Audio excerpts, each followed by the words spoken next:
Ever wondered how Wolfman Jack, the man with the gravelly voice, changed the face of radio broadcasting? In the heart of Brooklyn, New York, in the year of 1938, a little boy named Robert Weston Smith was born. Little did anyone know, this Brooklyn boy would grow up to become a legend. Robert, or as the world would come to know him, Wolfman Jack, didn't start out with the intention of becoming a household name. In fact, he was just like any other child, full of dreams and aspirations. But there was something different about him, a spark, a passion for radio that set him apart from the rest. As he grew older, this passion grew with him, becoming more than just a hobby. It was a calling, a vocation that would lead him to create one of the most iconic personas in radio broadcasting history. It was this passion that would transform Robert Weston Smith, the boy from Brooklyn, into Wolfman Jack, the man with the gravelly voice that would resonate across North America. Yo, Wolfman, just getting warmed up. The journey wasn't easy. It took time, dedication, and a whole lot of courage. But Robert was relentless. He was determined to make his mark in the world of radio, and he did so with a howl that echoed across the airwaves. Wolfman Jack! You heard of Hell on Wheels? Well, you got Wolfman Jack, and I is Hell on Word. But underneath all this roughness can be found some good times, baby! Wolfman Jack. So how did a boy from Brooklyn become the legendary Wolfman Jack? The transformation from Robert Weston Smith to Wolfman Jack wasn't overnight. It was a steady evolution, a journey of self-discovery, and a testament to the power of perseverance.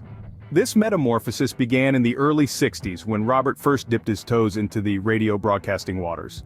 Robert, like many of us, was searching for an identity, a persona that would set him apart from the crowd. The radio world was a competitive landscape, and he needed to carve out a niche for himself.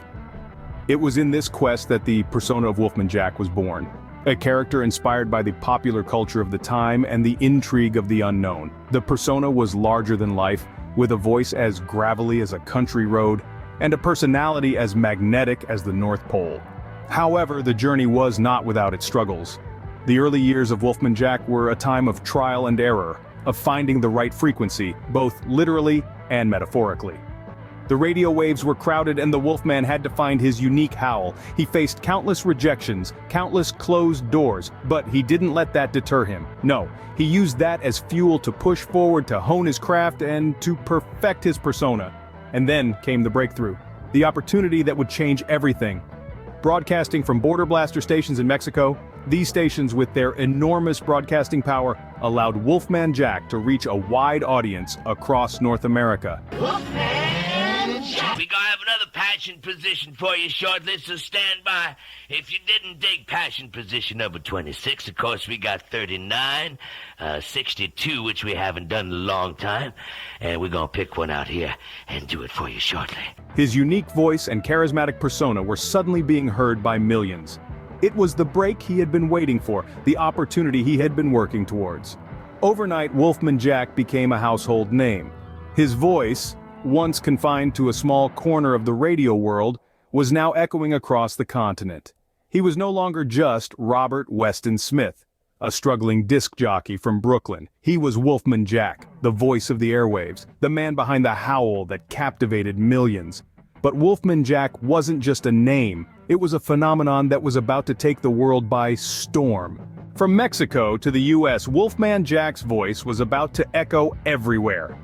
As the 60s rolled on, Jack's influence began to expand beyond the borders of Mexico. His unique blend of rock and roll and offbeat humor, delivered in that distinctive gravelly voice, found its way into the homes and hearts of countless listeners across North America. Well, let me hear a little howl, a little Wolfman. Have mercy, baby. You know, I've tried to talk like you talk for 100 years. Did that come naturally, or did you just gargle with razor blades, or what? Well, I tell you, it was when my mama stopped dressing me in little girl's clothes that my voice really changed. But now I just sleep with my beard in my mouth. His wild and free persona, coupled with his knack for connecting with his audience, was a stark departure from the norm, and it wasn't long before the broadcasting industry took notice. The rise of Wolfman Jack was meteoric. His shows started getting syndicated, reaching an even wider audience. Every spin of a record, every howl into the microphone was a testament to his unique style, a style that was beginning to revolutionize radio broadcasting. Radio was no longer just a medium for music and news, it was a platform for personalities, a stage for performers like Wolfman Jack. Wolfman Jack! Yeah, how you doing, everybody, on the Big X again? Good gracious, have mercy. XDRF, Ciudad of Coahuila, Mexico. And we operating tonight, mama, at 250,000 watts of soul power. And then came the stint at WNBC in New York. The Big Apple was about to get a taste of the Wolfman's unique brand of broadcast. Amid the city's skyscrapers and bustling streets, the Wolfman's voice echoed, reaching out to millions of listeners. His show became a beacon in the city that never sleeps, a nightly ritual for many New Yorkers. His popularity soared, and with it, the influence of the Wolfman. His wild persona, his unconventional style, his infectious energy, it was all uncharted territory for radio broadcasting. Yet it was a territory that Wolfman Jack navigated with ease and flair. He was a pioneer, a trailblazer, a disruptor. He was reshaping the landscape of radio, one howl at a time. Last time I saw Rod Stewart, he was throwing microphones up in the air, catching them in his teeth, doing all kinds of things on the stage, laying down on his stomach and everything, and he's still doing it tonight. You did a lot of work learning how to do that stuff, didn't you, Rod? Well, I didn't work at it. I didn't practice at it, really. Came with not being very confident on the stage and starting to play big arenas and knowing that you had to leap around a bit more. With his unmistakable voice and style, Wolfman Jack had truly become a radio icon. Wolfman Jack's influence wasn't limited to his lifetime. His career, spanning over 3 decades, was punctuated by a unique style and a voice that commanded attention. This gravelly-voiced radio jockey, who began his career in the early 60s, was not just a broadcaster, he was a showman who understood the pulse of his listeners. His radio shows were a unique blend of music, humor, and a dash of the uncanny, which helped carve out a niche for him in the world of radio broadcasting.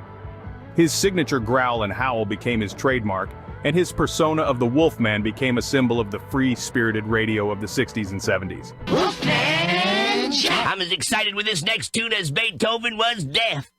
The Wolfman was not without his share of struggles. At times, he faced criticism for his unconventional style and his choice of music, but he persevered, staying true to his unique approach, which eventually became a defining characteristic of his career.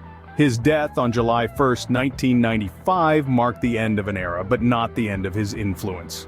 He died from a heart attack at his house in Belvidere, North Carolina, shortly after finishing a weekly broadcast. He was 57 years old. His unique style of broadcasting, his larger-than-life persona, and his deep connection with his listeners continues to inspire a new generation of radio personalities. Today, his legacy lives on. His influence can be felt in the way radio shows are presented, the way radio jockeys interact with their listeners, and in the very spirit of radio broadcasting. His contribution to the world of radio is undeniable, and his impact immeasurable. The Wolfman showed the world that radio is not just about music or news, it's about the connection between the jockey and the listener. It's about creating a world that the listener can escape into, a world that's fun, exciting, and just a little bit uncanny. Even after his death, the howl of the Wolfman continues to echo in the world of radio.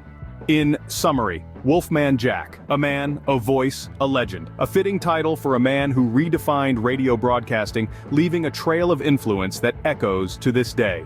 Born as Robert Weston Smith in 1938 in Brooklyn, New York, he adopted the persona of Wolfman Jack and embarked on a journey that would change the face of radio broadcasting.